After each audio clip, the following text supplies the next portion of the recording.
Bomo kar začeli, ker drugače bomo ne bo to videl. Jaz vas vse zelo lepo pozdravljam. Jaz sem zgoraj naredil poziv, prebral predavatelje, kateri bojo na tem mestu nastopili. Nekateri so rekli, da berem jutrišnji program, ker so imeli nek napačen program. Kakorkoli. Zdaj ne začnemo ob 11. z Ivanom Vokličem. Ja, z Ivanom Vokličem. Mislim, da ga vsi zelo dobro poznate. Današnja njegova tema bo o usodi slovenskih prostovoljcev v sestavi proti turških sil v Bosni in Hercegovini v vojni v letih 1875-1878.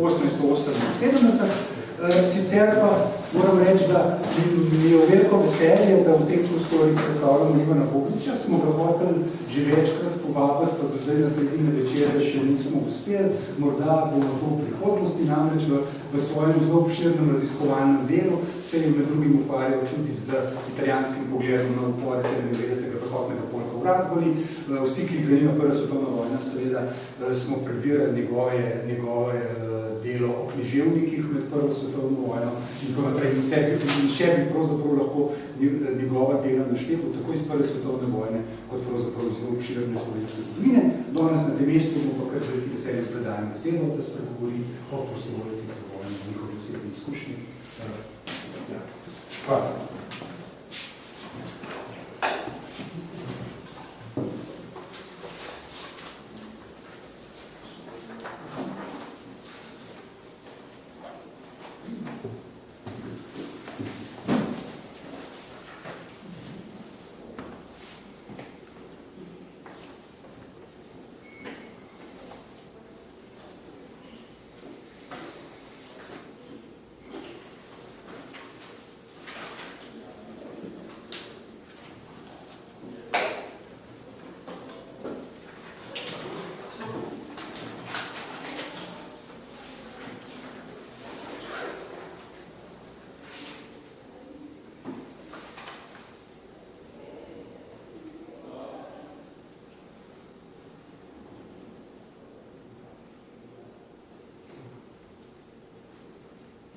Za tehnične težave. Sej drugače, nekako so me upozorili, da ne malce pazimo časovno disciplino. Nekaj čas, zdaj če skušamo sprideti skozi do 12:40 imamo, je nekje 20 minut na predavatelju. Dobro, vsem začel. Torej, Avstro-Ogrsko zasedbo Bosne in Hercegovine 1878, tedaj pod otomansko oblastjo, označuje zgodovinopisje kot prelomnico ne samo v zgodovino podeželja, ampak tudi Balkana in celo stare celine. Zdaj izhodišče bi postavil neko drugo letnico, 1875, ko je v Hercegovini, na to v Bosni, prišlo do upora proti Turkom. Vstaja leta 1875 je vplivala tudi na dogodke leta 1878. Vzrokov za vstajajo je bilo več in so se med sabo prepletali. Poleg verskih in narodnih, vstajniki, Srbi, Hrvati, so pripadali krščanski veri, so bili tu še ekonomsko-socialni, saj so se uporniki želeli otresti večstoletnega turškega političnega pritiska. 11. julija 1875, le 2 dni po prvem strelu tako imenovane Nevesinske puške, torej po Nevesinju, v kraju, kjer je začela vstaja, je o dogodku poročal dnevnik Slovenski narod, za njim pa še drugi časniki. V naslednjih tednih je slovensko časopis je objavilo več prispevkov o tej vstaji, dogajanju v Bosni in Hercegovini. V njih je simpatijo gledalo na protiturške upornike, hkrati pa v vstaji gledalo obračun s stoletnim sovražnikom in priložnost za emancipacijo krevnega prebivalstva. Začetki vstaje so pri nekaterih Slovencih vzbudili upanje, da bo na ruševinah Evropske Turčije nastala velika svobodna slovanska država. In pričakovali so, da bo najpomembnejšo vlogo pri tem oblikovanju države imela Srbija. Torej, slovenski narod, kasneje poročal tudi o vsebini pisma, s katerimi je vstajnik podprl veteran vojne za osvoboditev Italije, Giuseppe Garibaldi, tako kot v 20. letih 19. stoletja v Grčiji so vstajnikom tudi tokrat priskočili na pomoč mnogi prostovoljci iz drugih dežel. Slovensko zgodovinopisje trdi, da se je vstajnikom takrat pridružilo nekaj desetin Slovencev. Če jih razvrstimo po izvornem okolju, bi jih razdelil na dve skupini. Torej, to so bili prostovoljci z Ljubljane in z Goriške. Prvo skupino je spadal najbolj znani slovenski prostovoljec, to je Miroslav Hubmajer, stavec Narodne tiskarne. In glede na to, da je bil v času upora predsednik izobraževalnega društva za tiskarje v Ljubljani, stanovske organizacije, ki je imela prvine sindikalnega združenja, ni naključno, da so iz Stepanove izhajali tudi nekateri drugi prostovoljci, bi imel Karla Simončiča, zbornika iz tega društva, potem korektorja in prevajalcev Narodne tiskarne Antona Sušnika in stavca Ivana Mejača. Po sicer fragmentarnih podatkih objavljenih v tistem času bili izgledali tudi Viktor Merdak, Zdravete Kovačič in Zalja, med pogačnih krstnih, ne vem, da jih poznamo. Prostite, z mojim PowerPointom ima tako nekaj posebno zelo.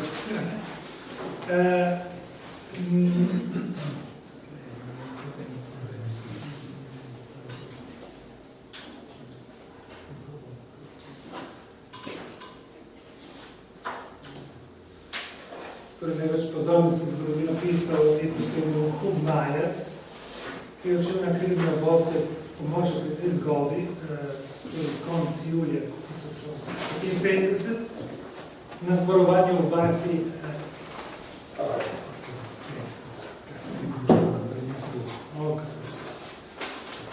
Na tem zborovanju, torej za Srbske gorišče 1876 je bil izbran za vodjo teh vstajniških sil v Severni Bosni. Za pripadnike ljubljanske skupine značilno, da so se bojevali skupaj z vstajniki v Bosni in Hercegovini, da so odhajali na krizno močjo v več fazah. Nekateri od teh so tudi ujeli, nekateri so bili ranjeni. Pota goriških prostovoljcev so se povsem razlikovali od pota prejšnje skupine. Raje kot Hercegovina, oziroma geografsko, še bliže v Bosno, so odšli v Srbijo z namenom, da se proti Turkom borijo v sklopu srbskih sil. Pričakovali so namreč, da bo Bosna, oziroma Srbija, vsak čas je stopila v vojno in podprla rojake na otomanskem ozemlju. Med tistimi, ki so odšli v Srbijo, je bil tudi Lovro Žvak iz Dutove na Krasu, nekdanji dijak Goriške gimnazije. Iz prispevka, ki ga je objavil Slovenski narod 17. septembra 1875, izvemo o razlogih, zaradi katerih se je odločil za tako akciviran. Slišali ste morda od nas, da smo došli iz Gorice na jug v boj, borili se s krutim Turkom, pomagati nesrečnim bratom Bošnjakom in Hercegovincem, vzdihujočim pod težkim turškim jarmom. Odšli smo mi malo krdelce v kup in odšli so oni pred nami in za nami prijošli. Žvab se v dopisu podpisal s pseudonimom Slavomir Dudovecki, ki ne pisal dvomov o avtoru, saj je pseudonim Slavomir uporabljal tudi v kasnejših letih.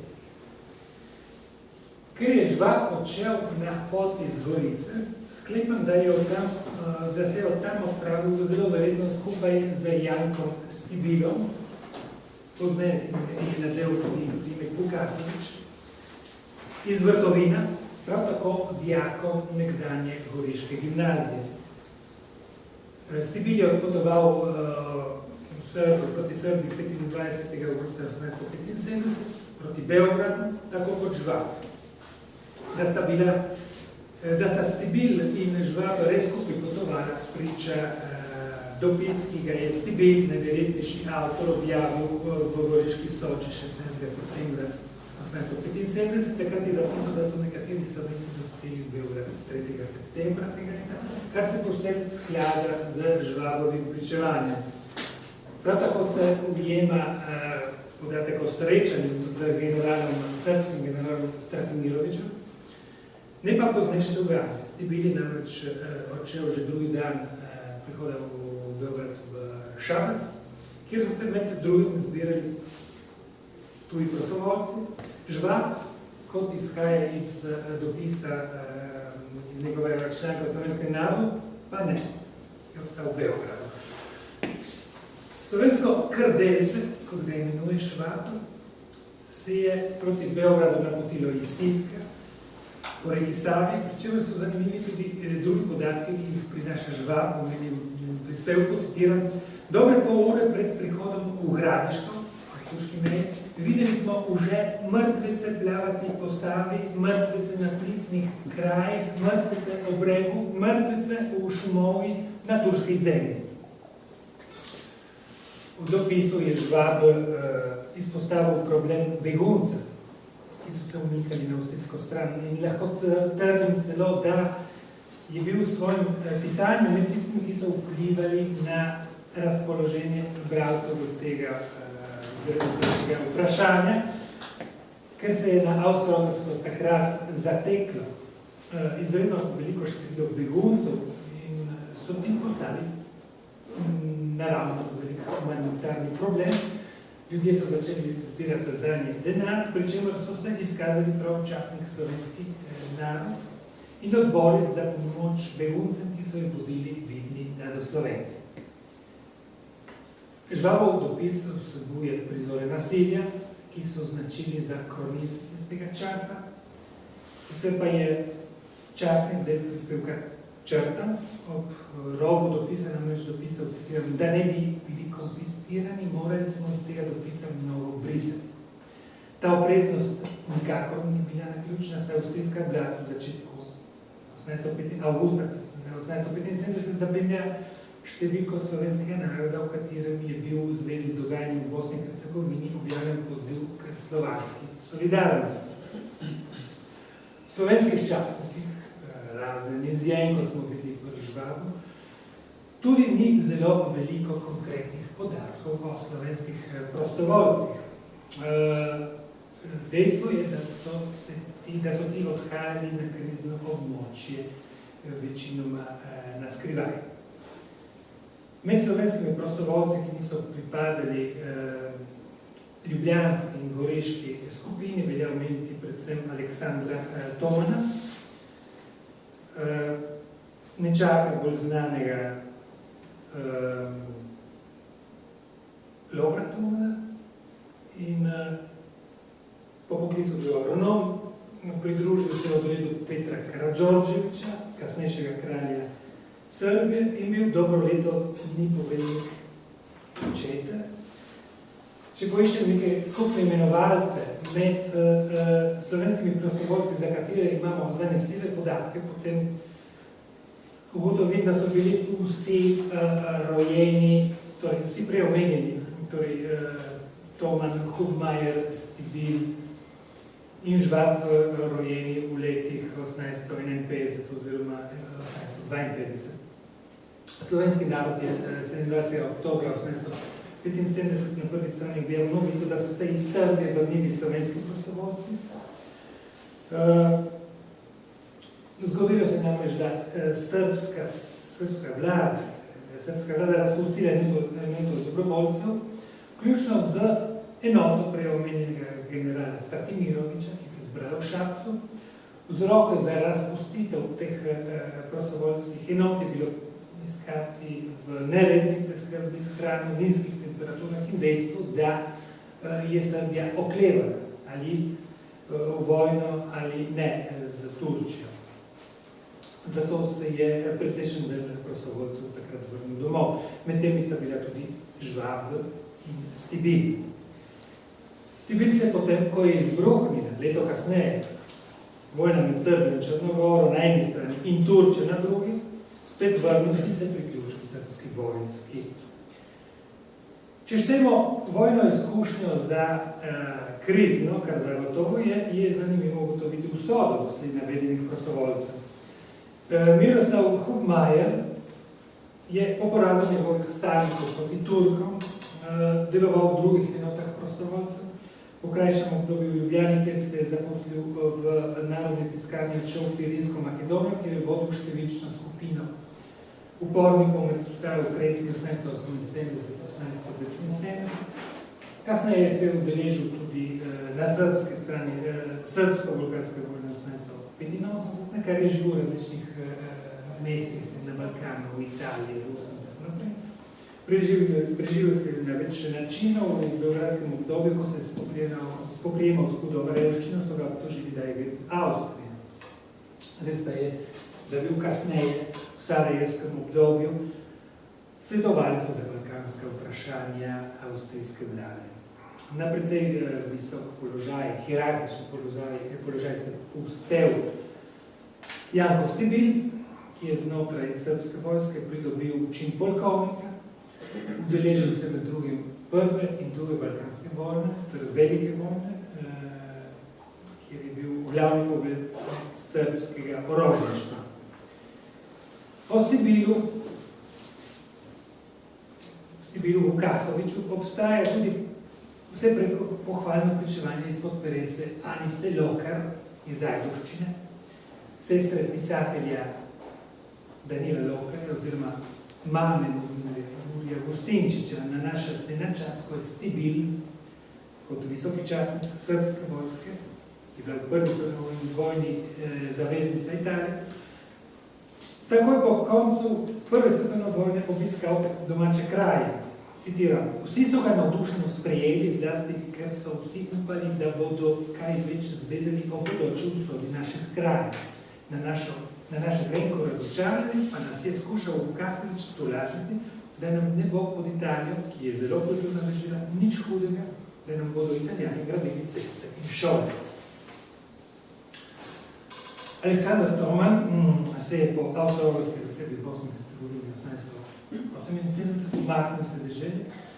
Leta 1883 se je izselil v Združene države, kjer je preživel skoraj polovico življenja, vrnil se je v domovino nekaj pred prvo svetovno vojno in bil leta 1914 obsojen na 14 zapora, ker je javno govoril, da bo Avstrija propadla, Srbija pa zmagala.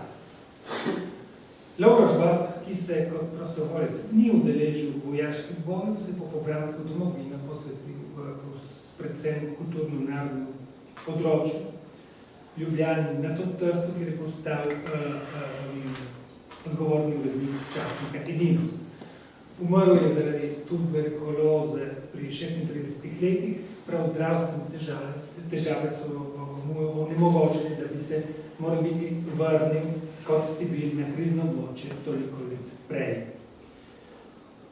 Pri tem je zanimiv zapis iz Žvabove osebne beležnice iz leta 1880. Iz nje izhaja, da je ob koncu avgusta tega leta v Gorici na ključno srečen nekdanjega krigskamerada Perocija, tedaj vojaškega narednika.